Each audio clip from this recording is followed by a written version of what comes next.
La grâce. Comme tous les autres thèmes qui concernent la vie chrétienne, ce sont des thèmes qui sont vastes et profonds. C'est quasiment impossible. Sinon, oui, quasiment impossible d'en parler en une fois, en deux, trois fois. Et une seule personne ne peut pas avoir la précaution de dire, connaître tout à propos de la grâce ou bien d'un thème quelconque qui concerne la vie chrétienne. Simplement parce que chaque homme de Dieu a un positionnement et un type de grâce dans sa vie qui fait qu'il a une manière de voir Christ.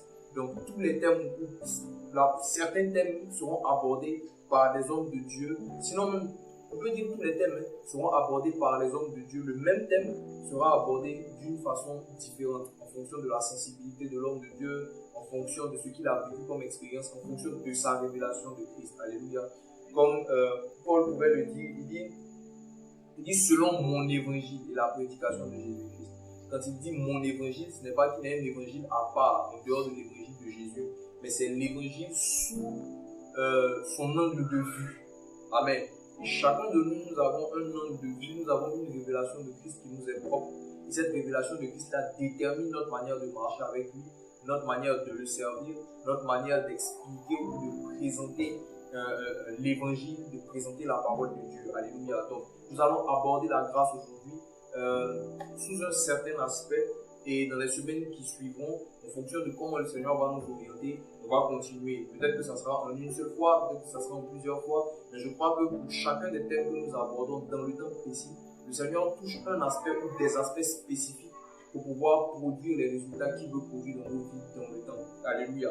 Et aujourd'hui, donc, on va certes parler de la grâce, mais il y a un aspect particulier ou un rapport particulier de la grâce avec autre chose que nous allons spécifiquement aborder. C'est la grâce et le travail. Amen. Pourquoi est-ce qu'il est important de parler de la grâce et du travail? Parce que, à l'opposé de la grâce de façon générale, on présente les œuvres. Donc on dira que c'est soit par grâce qu'on est sauvé, soit par les œuvres. On oppose la grâce et les œuvres. Donc quand on parle des œuvres, on parle automatiquement du mérite. Donc généralement, les deux notions qu'on oppose sont la grâce et le mérite. La grâce se manifeste par le fait que nous n'avons rien fait pour pouvoir avoir ce que nous recevons. Et le mérite, lui, est déterminé par le fait que nous avons posé une action. Nous avons fait quelque chose de spécifique qui nous a fait avoir un résultat. C'est la raison pour laquelle nous méritons de l'avoir. Amen. Et ces deux choses sont donc opposées. Parce que la grâce, même par définition, on connaît tous un peu cette définition qui dit que la grâce est une faveur imméritée. Donc c'est quelque chose qu'on a. On ne mérite pas d'avoir. C'est vraiment une faveur qui nous est faite. Et généralement, donc, dans la tête de chacun de nous, de beaucoup de chrétiens, quand on parle de travail, ça revient donc à faire des efforts, ça revient donc à poser des actions, à mener des actions, à avoir des œuvres qui sont produites. Et donc, s'il y a œuvre, ça veut dire que ça revient encore au fait d'avoir un mérite. Amen. Du coup, on a du mal à comprendre comment le travail et la grâce peuvent être liés. Beaucoup de chrétiens n'arrivent pas à comprendre que le travail dans notre dispensation est intimement lié à la grâce. Il y a un aspect du travail pour les chrétiens. Il y a un aspect du travail qui existe. Et il faut arriver à comprendre et à trouver l'équilibre. Et ça, c'est très simple, mais ça peut être en même temps assez compliqué. Parce que c'est deux notions vraiment qui se battent dans la tête des chrétiens. Amen. Et donc, ça fait que certains, en pensant au fait que le chrétien doit travailler, vont dans les extrêmes au point de rentrer dans la méritocratie, dans la notion du mérite, dans le légalisme et tout. Et d'autres, par contre, parce qu'ils se disent que c'est par grâce, vont carrément dans l'extrême et ne font presque rien ou ne font rien du tout en disant que c'est par grâce qu'ils obtiendront. Alléluia. Mais en vrai, ce que nous allons comprendre ce soir et ce dont nous allons parler par la volonté du Seigneur, c'est comprendre que la grâce n'exclut pas le travail. Et que nous devons être capables de comprendre que dans notre travail, il y a une énorme part de grâce pour nous en tant que chrétiens. Alléluia. Je vais vous expliquer quelque chose. Il y a plusieurs années en arrière, j'étais encore un enfant. Hein. Oui. Je devais avoir peut-être, je sais même, 8-10 ans. Peut-être. Même si c'est plus, ça n'excède pas 12 ans. Et je priais en fait, j'ai demandé à Dieu, parce qu'il y a un de mes frères qui est vraiment un pousseur. Moi, à l'école, j'étais pas le pousseur fort qui est là, qui étudiait fort, fait ses exercices, des trucs comme ça, là, c'était pas trop mon. Moi, généralement, j'avançais dans mes études, mais juste parce que le Seigneur m'a fait la grâce, si je suis en classe que je suis, si je participe, je vais rentrer à la maison, je ne vais pas pousser. Je vais arriver à l'école, ça passe. Bon, bien évidemment, après, quand tu arrives au lycée ou au collège, où ça te demande bien sûr de pouvoir bosser, plus ça devient un peu plus compliqué, mais au primaire, c'est comme tu dois avoir. Et donc, j'admirais beaucoup ce frère en question, et je priais que le Seigneur me fasse la grâce de devenir un pousseur en lui. Je veux être un pousseur, je veux travailler, Seigneur. Et c'est quelque chose qui est bien, d'aspirer à travailler, de ne pas être paresseux, de vouloir être engagé, d'être vraiment les mains dans la pâte en train de faire une chose ou une autre. Et j'ai vraiment eu le sentiment que le Seigneur ne m'a pas exaucé, parce que quand j'ai regardé comment mes études se sont déroulées par la suite, je n'ai pas vu de changement. Pourtant, j'ai prié de tout mon cœur. Et c'était une chose vraiment très. C'est sincèrement en fait que je le voulais, c'était une chose qui me tenait à cœur. Mais je n'ai pas eu de réponse favorable, disons ça comme ça. Et un jour, plusieurs années en arrière, donc là ça remonte peut-être à. Il y a moins de 10 ans. Je suis tombé une fois sur une interview de quelqu'un de célèbre en Côte d'Ivoire, une grande figure emblématique de la Côte d'Ivoire, qui avait été invité à un plateau télé et à qui on a demandé, mais comment en es-tu arrivé là? Comment tu as fait pour arriver à ce stade, à ce niveau d'influence, à ce succès, à cette popularité? Et il a répondu, le travail. Et quand j'ai entendu cette réponse, j'ai eu le sentiment en moi, c'était comme si l'esprit me disait, c'est pour ne pas qu'un jour, quand je vais t'envoyer là où je veux t'envoyer, que tu puisses donner une réponse comme celle-ci. Parce qu'en vrai, ce n'est pas ton travail qui va t'y mener, c'est ma grâce. Mais ça n'exclut pas que tu vas faire un travail qui va t'emmener là-bas. Parce que comme je le dis aussi, la grâce ne travaille pas pour les paresseux.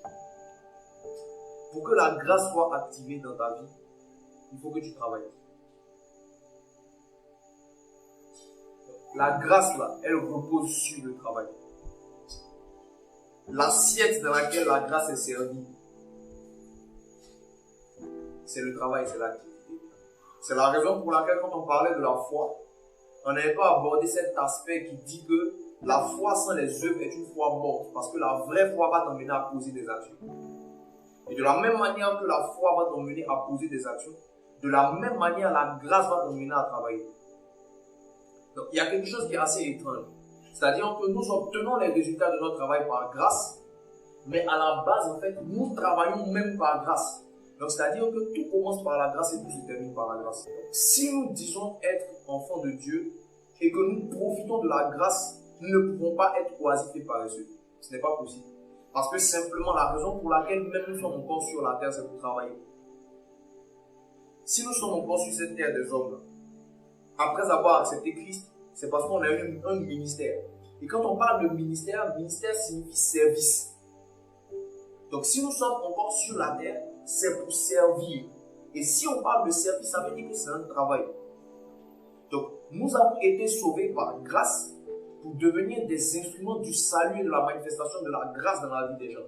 Donc notre service commence par le fait que nous sommes sauvés, donc nous avons bénéficié de la grâce de Dieu qui nous a mis à part, qui nous a sélectionnés, qui nous a consacrés pour Dieu. Et maintenant nous travaillons appuyés sur cette grâce pour pouvoir dispenser la même grâce de Dieu aux autres. Donc déjà même, nous naissons dans la grâce et nous naissons par la grâce. Notre nouvelle naissance, notre salut est basé, fondé sur la grâce.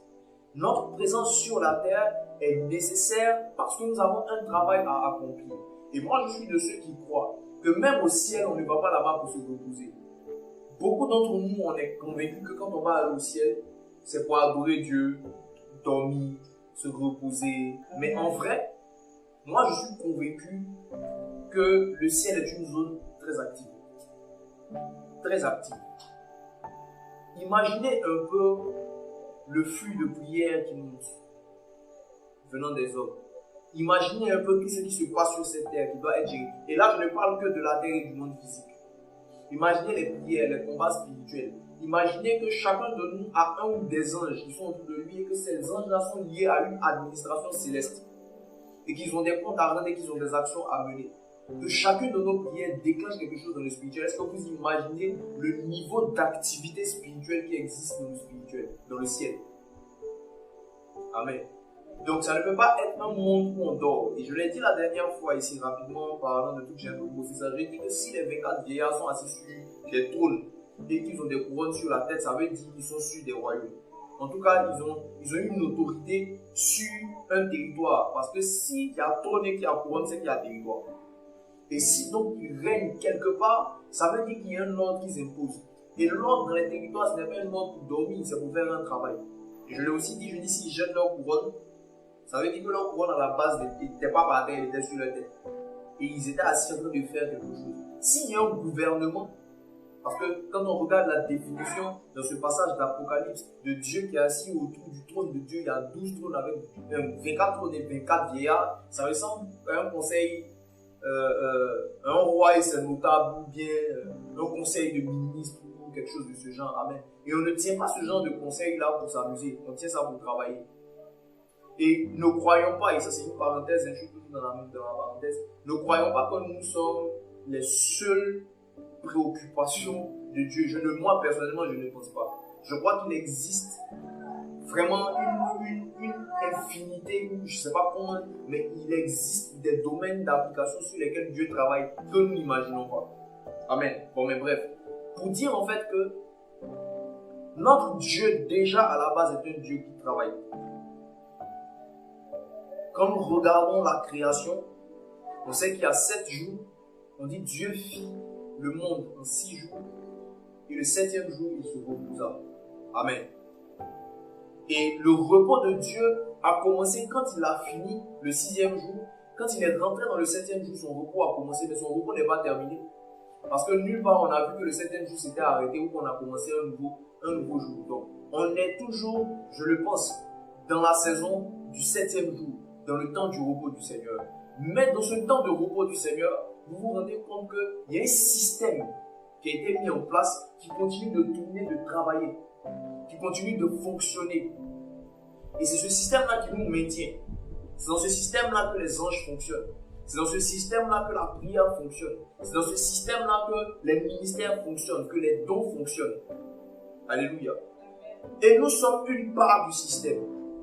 Et cette part du système que nous sommes là est là pour accomplir quelque chose. Aucun de nous ici présents, en train de participer à cet enseignement, n'est là sur la terre pour accompagner les autres. Nous sommes tous là pour travailler, pour atteindre un objectif. Et Dieu ne nous donne pas une responsabilité qui est secondaire par rapport aux autres. Chacun de nous a un rôle important et particulier à gérer. Chacun de nous a une mission qui lui est assignée. Et pour cette mission-là, Dieu lui a donné un équipement spécifique. Lequel équipement lui permet ou lui permettra d'atteindre des objectifs que Dieu lui a fixés. Amen. Donc personne parmi nous n'est là pour accompagner les autres. Chacun a un travail à accomplir. Chacun de nous a une forme de ministère à exercer. Chacun de nous a un endroit ou un autre a un travail puissant qu'il doit accomplir de la part du Seigneur. Mais ce travail-là, nous ne pourrions jamais, nous n'aurions jamais pu l'accomplir ou le manifester si nous n'avions pas reçu quelque chose qui est important, qui est la grâce. Parce que c'est la grâce qui nous qualifie. Alléluia. On va lire 1 Corinthiens le verset 15 à partir du verset 3 qui dit: je vous ai enseigné avant tout, comme je l'avais reçu aussi, que Christ est mort pour nos péchés selon les Écritures, qu'il a été enseveli, c'est Paul qui parle, qu'il a été enseveli et qu'il est ressuscité le 3e jour selon les Écritures, et qu'il est apparu à Céphas, donc à Pierre, puis aux 12. Ensuite, il est apparu à plus de 500 frères à la fois, dont la plupart sont encore vivants, et dont quelques-uns sont morts. Verset 7. Ensuite, il est apparu à Jacques, puis à tous les apôtres. Après eux tous, il m'est aussi apparu à moi comme à l'avorton, car je suis le moindre des apôtres. Je ne suis pas digne d'être appelé apôtre parce que j'ai persécuté l'église de Dieu. Verset 10 qui nous intéresse. Par la grâce de Dieu, je suis ce que je suis. 1. 2. Et par sa grâce envers moi, qui n'a pas été vaine. Donc ça c'est le 1. Donc par la grâce de Dieu, je suis ce que je suis, et sa grâce envers moi n'a pas été vaine. Pourquoi est-ce qu'il dit que la grâce de Dieu envers lui n'a pas été vaine? Parce qu'il dit, loin de là, j'ai travaillé plus que tous, en parlant des apôtres, des 12, de ceux qui ont marché avec Jésus. Lui qui est venu, après même que Jésus soit monté au ciel, il dit, la grâce de Dieu a fait que je suis là où je suis aujourd'hui. Mais cette grâce dans ma vie n'a pas été vaine. Au contraire, à cause de cette grâce-là, j'ai travaillé plus que tous les autres apôtres. Alléluia. J'ai travaillé plus que tous. Non pas moi toutefois, mais la grâce de Dieu qui est avec moi.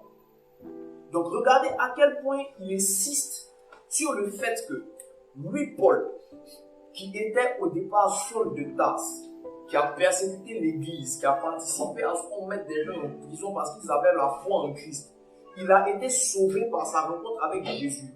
Et donc il a rencontré la grâce de Dieu. Il n'avait aucun mérite. À la base, s'il y a quelqu'un même qui ne devait même pas faire partie des apôtres, on aurait dit que c'est lui. Il a persécuté l'œuvre de laquelle il parle, l'œuvre à laquelle il s'est affilié maintenant. Paul a combattu l'église. Donc il dit, j'ai combattu l'église. Donc en temps normal, je ne devrais même pas être au milieu de vous. Mais la grâce de Dieu a fait qu'aujourd'hui, j'ai la possibilité de faire partie des apôtres. Et que cette grâce-là n'a pas été vaine. C'est-à-dire que non seulement la grâce lui a apporté le salut, mais la grâce dans sa vie n'a pas seulement travaillé qu'à lui apporter le salut, mais la grâce de Dieu dans sa vie a travaillé à nous mener à faire une œuvre. Donc il faut que nous comprenions bien que quand nous manifestons, quand nous profitons de la grâce de Dieu dans notre vie, la grâce de Dieu ne vient pas pour nous seulement pour nous emmener au paradis. La grâce de Dieu dans la vie des enfants de Dieu n'est pas manifeste seulement pour que nous soyons sauvés. Parce que bien souvent, nous profitons de la grâce en parlant du salut ou en parlant des bénédictions. Mais nous n'avons pas compris qu'un point important en dehors de notre salut, c'est que la grâce travaille pour notre travail. La grâce est manifeste pour que nous travaillions, pour que nous posions des actions précises pour lesquelles Dieu nous a appelés. Et quand je parle de travail, je ne parle pas seulement du service de Dieu, je parle même du travail séculier que nous faisons. Parce que la Bible nous dit, toute chose que vous faites, soit, ça dit que vous, même que vous mangez, que vous buvez, tout ce que vous faites, faites-le comme pour la gloire de Dieu. Amen. Donc la grâce de Dieu n'est pas seulement manifeste pour que nous servons Dieu et que nous manifestions des dons. Mais la grâce de Dieu est aussi manifeste pour que nous soyons excellents dans le travail que nous faisons. Dans l'entreprise où nous pouvons nous trouver, dans la maison dans laquelle nous travaillons. Ce n'est pas que concernant l'église. Alléluia. Donc, il dit par la grâce de Dieu, je suis ce que je suis. Donc, il est Paul. Saul de Tarse appelé Paul maintenant. Et Paul même d'ailleurs signifie le plus petit. Amen. Donc, je suis ce que je suis et sa grâce envers moi n'a pas été vaine. Loin de là, j'ai travaillé plus que tous. Plus que tous. La grande majorité des écrits du Nouveau Testament ont été écrits par Paul. Il est arrivé après tous les apôtres, il est celui qui a le plus voyagé pour annoncer l'évangile. Il est arrivé après les autres apôtres, mais il est celui qui a le plus écrit pour donner des conseils. Et la majorité de ce que nous lisons dans le Nouveau Testament qui nous édifie vient du travail de Paul. Et il a écrit une bonne partie de ces ouvrages-là pendant qu'il était en prison. Ce sont des lettres qu'il a écrites pour des églises qu'il avait formées, qu'il avait ouvertes dans différentes villes. Et il leur donnait des instructions. Par ces lettres-là, il les exhortait à continuer leur marche avec le Seigneur, où il écrivait pour pouvoir rectifier le tir sur certaines attitudes que ces personnes-là avaient eues, où ces églises-là commençaient à développer. Alléluia. Donc, quand il parle de grâce, il dit qu'il a travaillé plus qu'il était même en prison. la grâce de Dieu dans notre vie ne peut pas être là et puis nous allons être oisifs. Ce n'est pas possible que la grâce de Dieu soit dans notre vie et que nous soyons inactifs. Si nous sommes réunis ici aujourd'hui même, en train de faire ce que nous sommes en train de faire, c'est par grâce. D'abord parce que nous avons été sauvés. Donc parce que j'ai été sauvé, que j'ai accepté le Seigneur Jésus, sauvé et que j'ai marché avec lui, j'ai la possibilité de m'asseoir ici pour partager avec vous un enseignement qui m'a donné par grâce parce qu'à la base je ne sais rien. C'est parce que vous avez été sauvés que la grâce vous a sélectionné, comme vous vous retrouvez ici présent aujourd'hui pour qu'on puisse en parler. Alléluia. Mais au-delà de ça, c'est-à-dire qu'au-delà du fait que nous sommes sauvés, nous sommes positionnés aujourd'hui. Et moi, je suis en train de faire un travail vis-à-vis de vous par le Seigneur. La Bible dit que le souverain sacrificateur est pris parmi ses semblables pour servir Dieu en faveur des hommes. Donc, ce que je suis en train de faire, je le fais. Tout ce que je suis en train de dire, que j'ai pu recevoir ou comprendre de la part de Dieu, petite parenthèse, je l'ai compris, je l'ai reçu parce qu'il y a un besoin dans vos vies auquel Dieu veut répondre. Donc, parce qu'il y a ce besoin-là, Dieu sélectionne quelqu'un, en l'occurrence moi pour ce soir, pour pouvoir vous parler, me faire comprendre des choses que je partage avec vous, parce qu'il y a un besoin que vous avez qui doit être comblé. Donc, en gros, moi, mon service là n'a pas de sens si vous n'existez pas. Donc, je sers Dieu, mais c'est pour vous. Amen. Amen. Et pourquoi est-ce que moi, je peux être un instrument entre les mains de Dieu pour vous? Parce que Dieu, dans sa sagesse et dans sa volonté, a fait grâce à quelqu'un que je suis, qui n'est pas plus grand que vous, qui n'est pas meilleur que vous, pour que je puisse m'asseoir ici, qu'il me partage des choses et que je puisse les partager avec vous. Donc oui, la grâce, c'est la grâce pour le salut, oui. Oui, la grâce pour être guéri. Oui, la grâce pour les bénédictions. Oui, oui, oui, oui. Mais la grâce aussi pour le travail. Écoutez, toutes les aptitudes que nous avons pour faire une chose ou une autre, aucune de ces aptitudes, on ne les a payées. Aujourd'hui, si quelqu'un parmi nous sait chanter, si quelqu'un parmi nous sait dessiner, si quelqu'un parmi nous a la capacité d'être fort dans les chiffres, si quelqu'un parmi nous sait cuisiner, si quelqu'un parmi nous est intelligent à l'école, quelqu'un parmi nous, il y a quel métier encore? Toutes ces choses-là, quelqu'un parmi nous est bon dans le relationnel, quelqu'un parmi nous est bon dans les langues, aucun de nous n'a payé quoi que ce soit pour avoir l'aptitude qui lui permet de pouvoir faire ça. Même si la personne a appris à le faire, c'est parce qu'il y a quelque chose en lui préalablement, une capacité qui lui permettait d'apprendre qu'il avait, et cette capacité, il n'a pas payé. Donc même à la base, avant même de parler de la grâce pour les chrétiens, il existe une grâce qui est manifeste même pour les non-chrétiens. Écoutez, c'est important ce que je vais dire. La grâce de Dieu pour nous n'est pas manifeste seulement à partir du moment où nous sommes chrétiens. Il y a une grâce de Dieu qui est manifestée à la base pour toute l'humanité parce qu'il est le créateur de tous.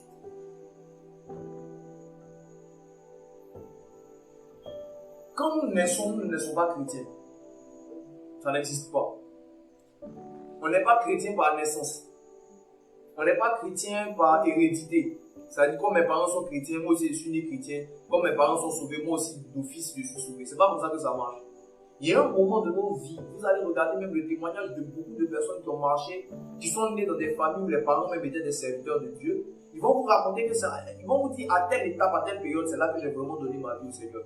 Parce qu'ils sont nés certes dans une famille chrétienne, ils ont souvent marché même avec le Seigneur, jusqu'à ce qu'un jour ils aient une rencontre personnelle et individuelle avec Dieu, qui a fait qu'à ce moment précis-là, ils ont pris la décision de marcher avec Dieu et la grâce est devenue manifeste pour eux. Amen. Il a parlé de la grâce du salut.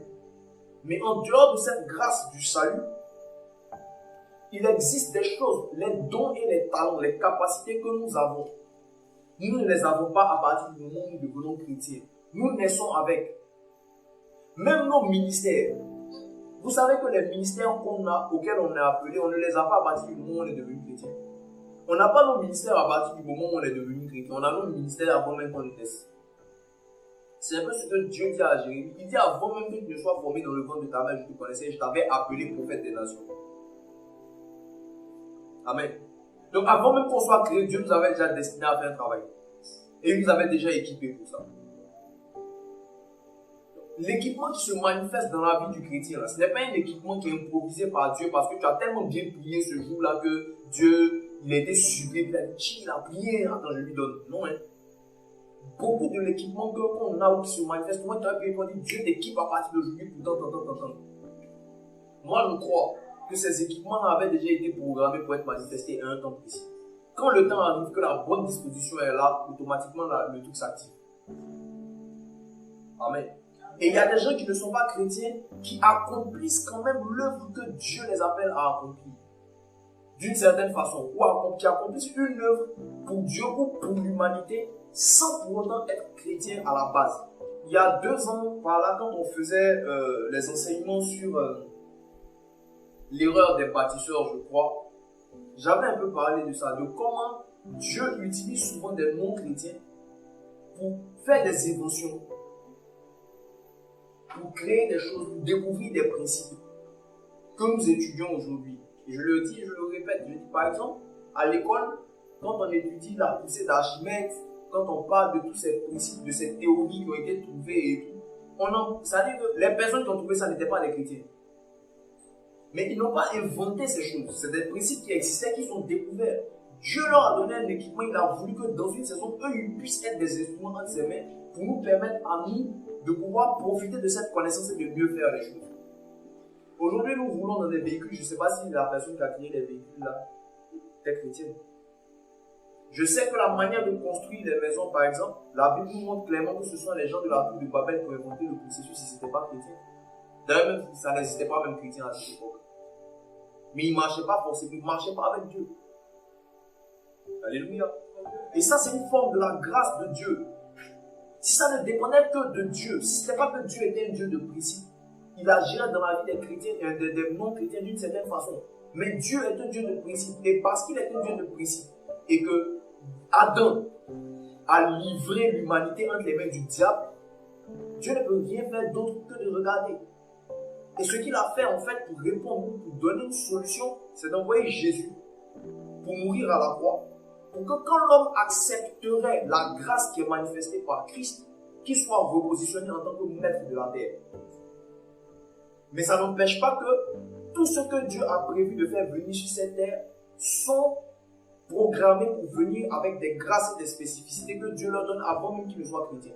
C'est pour cela, par exemple, qu'on voit des artistes qui excellent et qui font des choses extraordinaires. Et souvent, on a des discours comme quoi, oui, c'est des gens qui travaillent avec le diable, ils sont inspirés par Satan, et tout. Donc, voilà, ils sont mauvais, ils sont comme ça, ils sont comme ça. Mais comprenez, sachez une chose, Satan n'a jamais pu, il ne sait même pas comment créer des dons pour mettre ça dans la vie de quelqu'un. Satan ne peut pas te donner quelque chose que tu n'as pas déjà. C'est juste que dans nos vies, nous avons des dons, et ces dons, pour qu'ils fonctionnent à un certain niveau, ont besoin d'une énergie spirituelle. Et cette énergie spirituelle peut être celle du diable comme celle de Dieu. Et le type d'énergie spirituelle donc, qui va venir prendre possession ou utilisation, mettre en utilisation le don que tu as, ce type d'énergie spirituelle-là va déterminer le type d'impact et le résultat que tu vas atteindre. Parce que celui qui va t'utiliser, là, c'est pour faire sa volonté. Donc Satan ne peut pas t'utiliser pour faire la volonté de Dieu. Mais le talent qu'il utilise là n'est pas le sien, c'est le talent de Dieu. Parce qu'à la fin, nous tous, on va rendre compte. Qu'on marche avec Dieu, qu'on marche contre Dieu, nous tous, on va rendre compte du talent que Dieu a mis dans notre vie. Ce qu'on en a fait, on va expliquer à Dieu. Vous comprenez? Pourquoi est-ce que Dieu ne prend pas le talent qu'il a donné aux gens parce qu'il ne marche pas avec eux? La Bible dit que Dieu ne se reprend ni de son appel, ni de ses dons. Il t'a appelé avant la fondation du monde pour faire une chose ou une autre.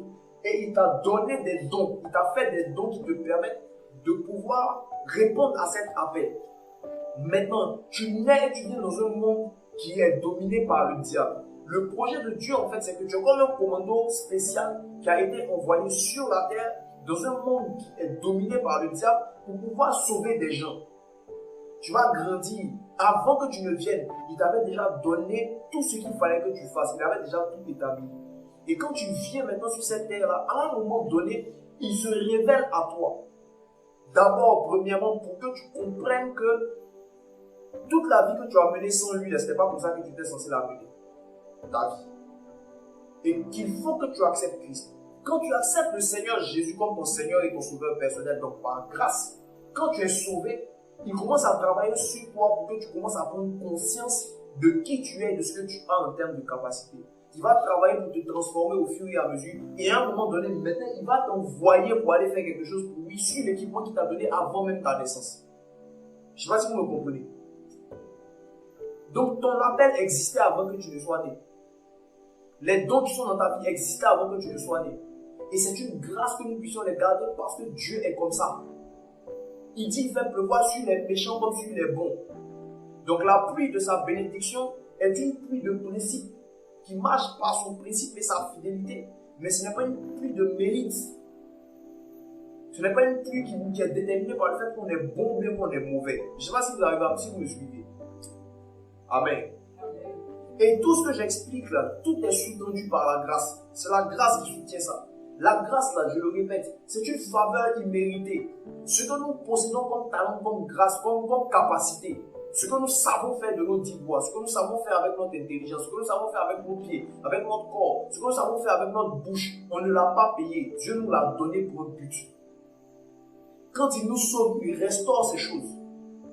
Mais il les restaure pour son service. Les résultats extraordinaires que tu peux avoir dans ton travail, quand tu te mets à travailler, ces résultats-là sont liés au fait que Dieu t'a fait grâce. La Bible dit en Ecclésiaste, il dit, j'ai regardé toute l'œuvre que j'ai donnée aux enfants, aux hommes à faire sur la terre. Et je me suis rendu compte d'une chose. C'est que s'ils arrivent à manger même, à profiter du fruit de leur dur labeur, c'est une grâce de l'Éternel, c'est une faveur de Dieu.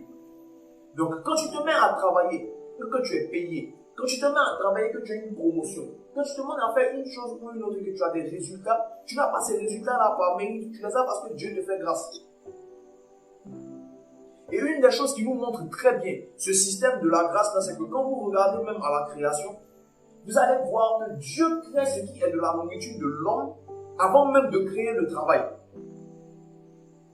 Dieu crée le travail au moment où il met Adam dans le jardin pour le cultiver et le garder. C'est ce jour-là que Dieu a créé le travail. Pour ceux, s'il y en a encore ici qui ne le savent pas, Dieu n'a pas créé le travail quand il a dit tu travailleras à la sueur de ton front. Ça, c'est une malédiction.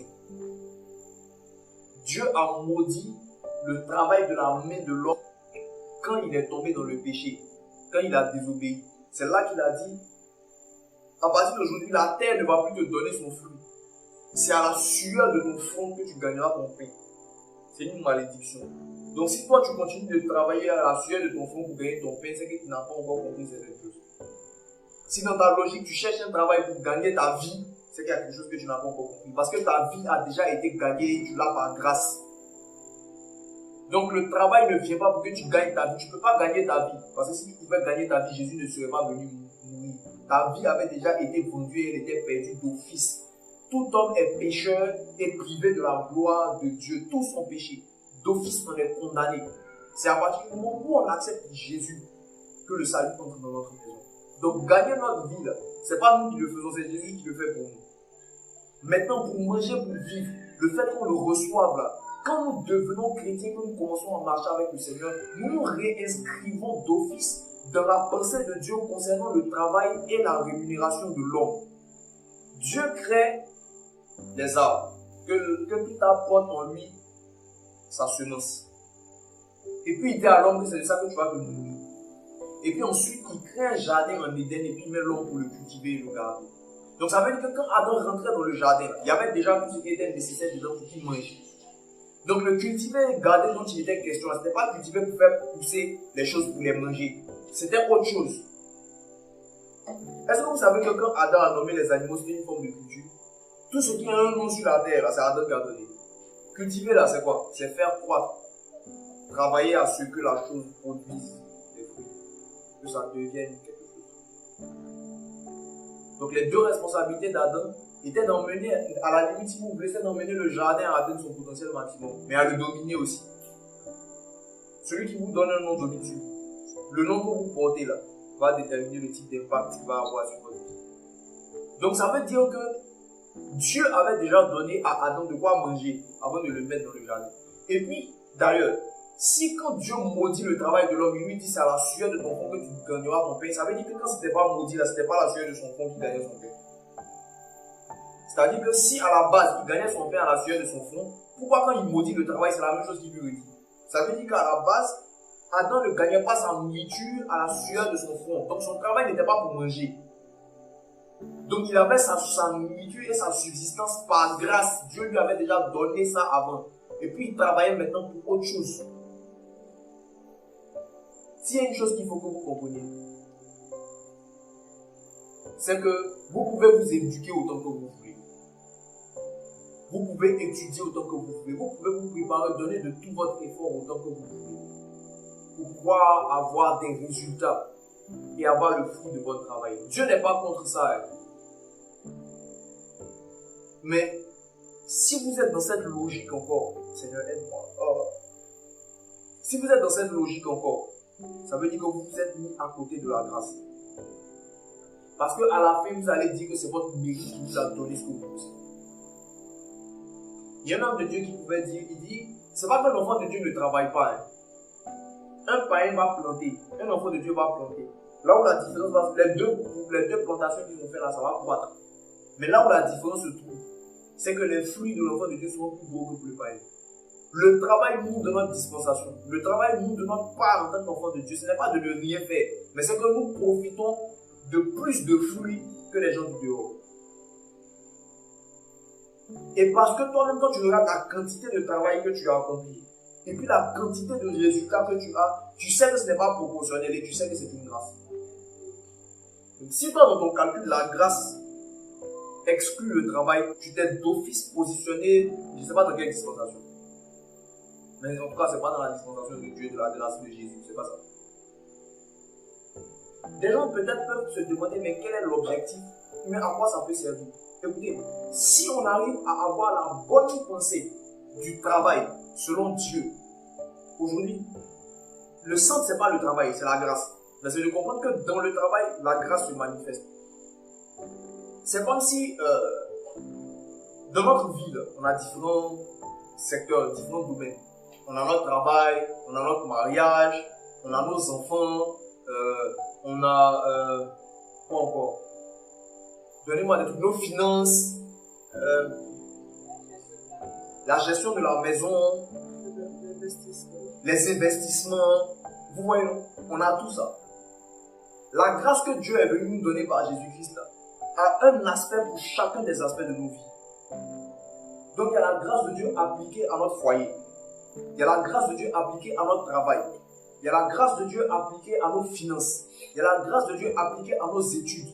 Il y a la grâce de Dieu appliquée à nos relations amicales. Il y a une grâce en fait de Dieu pour chaque aspect de notre vie. Ou bien si vous voulez, la grâce se manifeste dans chaque aspect de nos vies. Et ce dont nous sommes en train de parler aujourd'hui, c'est en partie de comment la grâce se manifeste dans notre travail. Écoutez, si nous devons impacter le monde, ça passe par notre travail. Nous n'impactons pas le monde parce que nous sommes sauvés seulement.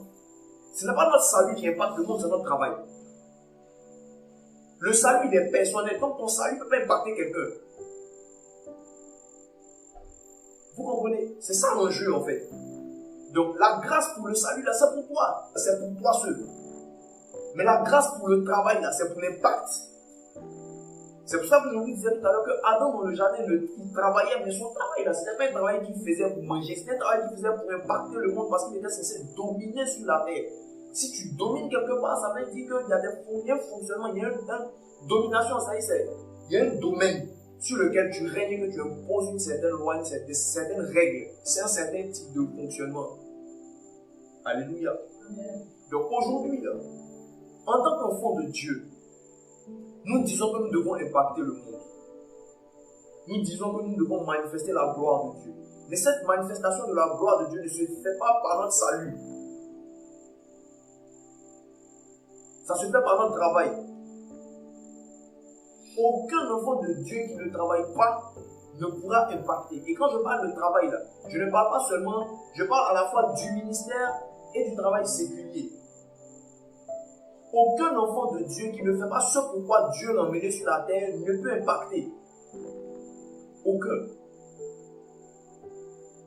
Mais maintenant, si l'impact là vient de Jésus et que cet impact ne vient pas de nous, parce que nous ne sommes pas par nos qualités que nous le faisons, mais c'est parce que Dieu nous a qualifiés, ça veut dire que nous impactons par grâce.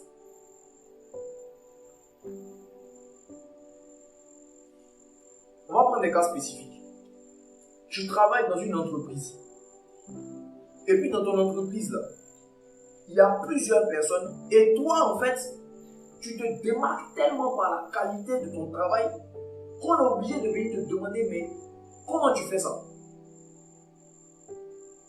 Il y a des gens qui le font parce qu'ils fournissent beaucoup d'efforts. Je reprends le cas des païens, des gens qui sont des païens, ils sont des chanteurs, ils sont des diables, ouais, ils travaillent avec Satan, c'est des Illuminati, c'est comme ça. C'est tous des travailleurs.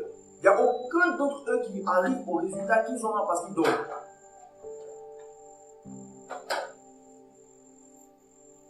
Il n'y a aucun d'entre eux qui arrive à avoir le résultat qu'ils ont parce qu'ils dorment. Aucun.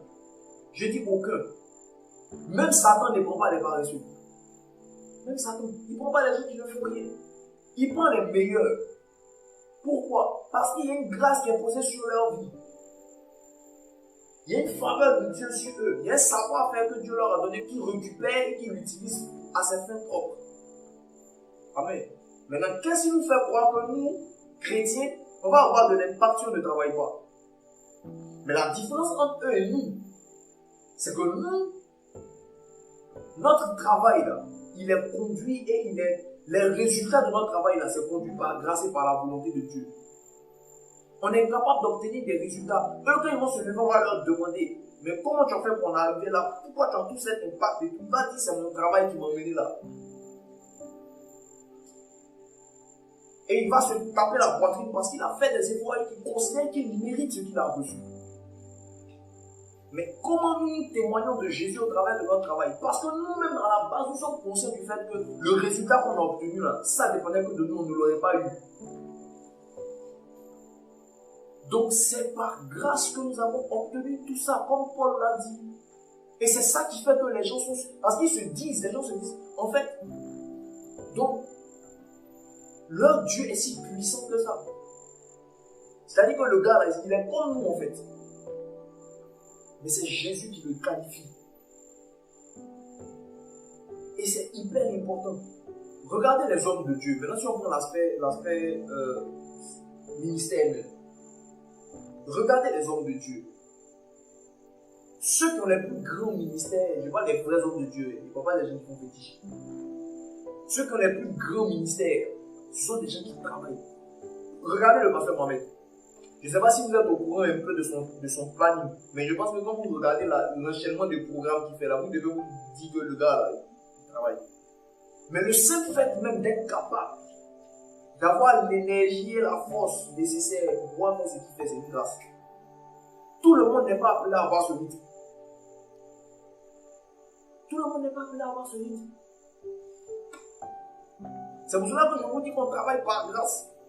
Il y a une spécificité de Dieu dans la vie de chacun de nous qui nous permet, c'est-à-dire il y a une grâce spécifique dans notre vie qui nous permet de faire un travail spécifique, qui nous qualifie pour faire un travail spécifique. Vous prenez le prophète Kabou Sévérin par exemple. C'est quelqu'un qui a fait des 40 jours de jeûne et tout, et puis il a commencé à manifester la puissance de Dieu. Il y avait une certaine vie de consécration qu'il avait et tout, qui lui permettait de pouvoir avoir des résultats extraordinaires. Il y a des gens qui se sont levés, comme ils ont su que le prophète Kabou Sévérin faisait 40 jours et tout, ils sont allés faire aussi. Il y en a qui sont morts. Qu'est-ce qui a fait que lui, il a pu faire ça? Donc lui, il a eu des résultats parce qu'il a posé des actions. Mais ces actions, il n'a pu les poser. Pourquoi? Parce qu'il y avait une grâce de Dieu qui était disponible pour lui pour pouvoir le faire. Donc toutes les actions, toutes les œuvres que nous pouvons poser, aussi extraordinaires qu'elles soient, sont toujours basées sur une grâce que Dieu avait préalablement disposée dans notre vie pour qu'on puisse le faire. Et c'est parce qu'on ne comprend pas ça que souvent on a envie d'être deux hommes de Dieu. Et qu'on se met à se sacrifier à faire des choses qui n'ont même pas de résultats parce que ce n'est pas ce que Dieu attend de toi. On envie les résultats des autres, mais est-ce qu'on a leur grâce? Tu veux le même résultat que lui, mais est-ce que tu as la même grâce que lui? Parce que ce qui détermine, ce n'est pas le travail qui est au milieu là qui fait le résultat. C'est la grâce d'abord disponible qui permet de faire tel type de travail. C'est ce type de travail là qui t'amène à avoir tel genre de résultat. Amen, amen.